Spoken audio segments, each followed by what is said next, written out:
Around a week ago, XVIVE sent me their U5T2 wireless microphone system. At the moment, I'm using it to record the audio for this video, so you can get an overall idea on how good the sound quality is. And by the way, I'm not going to enhance the audio in any way in post-production. Everything is going to be straight out of the microphone and straight out of my camera. And here's a quick summary of what I think about the U5T2 wireless microphone system. Let's start with the sound quality. I think the sound quality on this system is really amazing. It's actually might be a bit better than on my Rode Wireless Go 2 and the Rode Lavalier Go. Later on in the video, I'm going to show you a couple of side-by-side comparisons between the Rode microphones and the U5 microphone. The removable battery idea on this system is also really great, especially if you're a professional and you want to quickly swap between batteries rather than recharging the transmitters and the receiver. And the signal is also very strong with this system, so it's going to make it extremely reliable. I'm going to show you a couple of tests later on in the video, so stay tuned for that. And finally, one major downside about this system is that the transmitters do not have a built-in microphone like on the Rode Wireless Go. With that being said, let's dive a bit deeper into the system. Let me start by sharing with you what you're going to get in the box. So first, you're going to get a receiver and two transmitters, but there is also an option to get this system with just one transmitter if you want to. Then you're going to get the batteries, lavalier microphones with pop filters and mic clips to clip it on your t-shirt, and each lavalier microphone is going to have a locking mechanism, so you'll be able to lock the microphone to the transmitter in case if someone tries to unplug the microphone by accident. Then you're going to get some charging cables, unfortunately not USB Type-C charging cables. The charging cables are micro USB. I don't know exactly why XVIVE decided to put micro USB and not USB Type-C.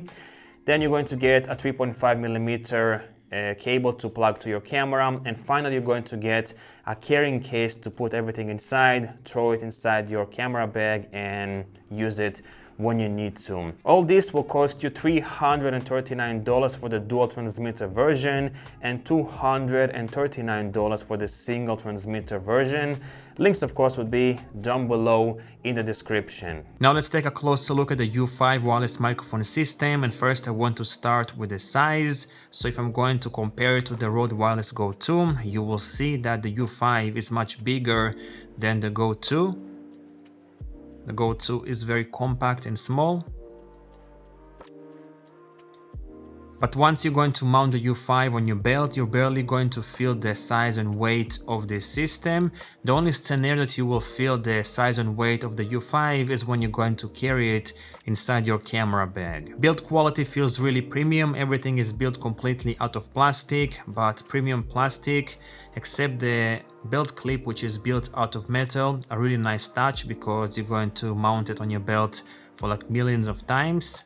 Buttons feel really clicky and really nice. Here we have the micro USB port, the headphone jack, the microphone input, OLED display, power on, off button, hold button.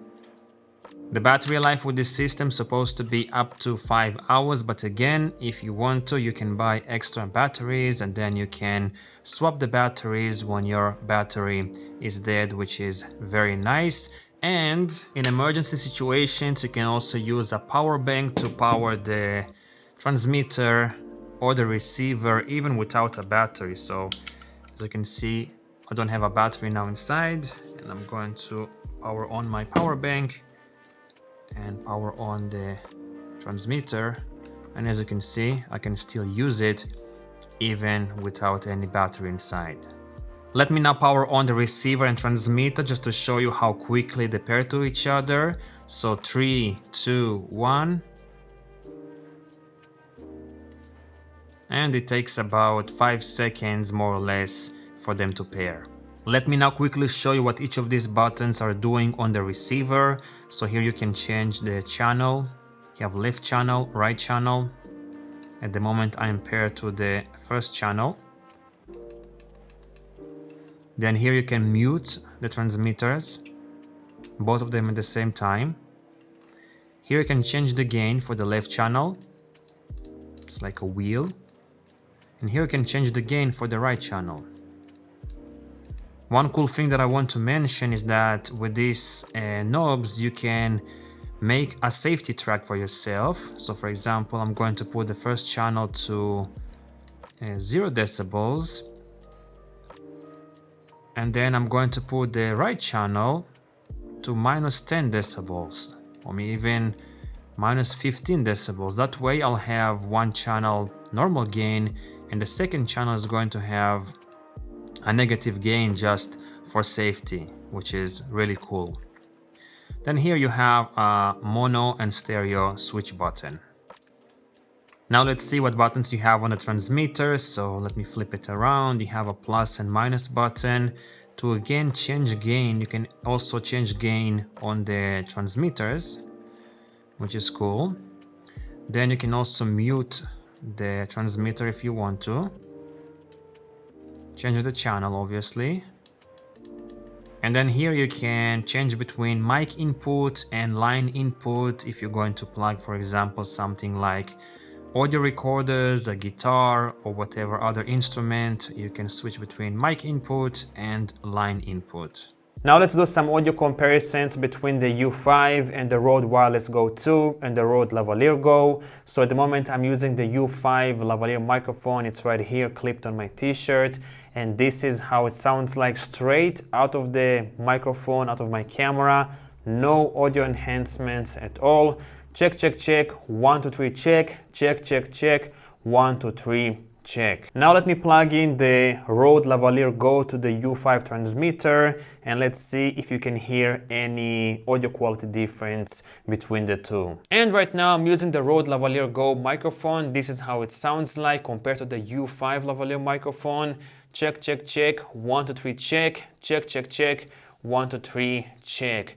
From the test that I've done, the Rode Lavalier Go sounds almost as good as the U5 lavalier microphone, but the U5 sounds a bit more crispy and a bit clearer than the Rode Lavalier Go. So let me know down below if you can hear a difference between the lavalier Go that I'm using right now and the U5 lavalier microphone. And finally, let me plug in the Rode Wireless Go 2 system to my camera, and I want to let you hear how the built-in microphone on the Rode Wireless Go 2 sounds like compared to the Lavalier Go and the U5 lavalier microphone. And right now I'm using the Rode Wireless Go 2 built-in microphone. This is how it sounds like.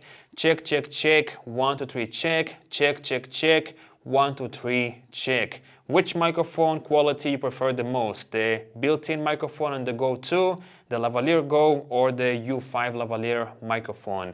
Let me know down below. Alright, now let's jump to the range test with the U5 wireless microphone system. Alright, so at the moment I'm outside and I'm recording with the XVIVE U5 wireless lavalier microphone system. And let's start doing a range test that said you can go up to 100 feet away from the camera or 50 meters away from the camera without really losing a signal. Let's see if it's true or not. So let's start. I'm now about 5 meters away from the camera. I'm gonna do a quick spin to try to confuse the camera, the receiver, whatever. Right, and if the signal drops, let me know down below. Type the signal has been dropped, right? And I'm now 10 meters away from the camera. Gonna do a quick spin. And now I am about 15 meters away from the camera. Right, quick spin. And going backwards, 20 meters away from the camera, more or less. Gonna do a quick spin. Now my back is facing the camera. Now the front body is facing, my front body is facing the camera. And let me try to hide behind the tree here, just to try to confuse the receiver and the camera. And I'm just walking around here. I'm about 35-40 meters away from the camera, more or less. And I think it starts to rain. So I better finish it quick. And now I am about 50 meters away from the camera, I would say. 45, 50 meters away from the camera. All right? Now my back is facing the camera. Front body is facing the camera. Back is facing the camera. And the front body is facing the camera. And I'm slowly gonna come back towards the camera. Coming back, 35 meters away from the camera. 30, 25, 20, 15 meters away from the camera, 10, 5 meters away from the camera, and here I am again. So what do you think? Let me know down below.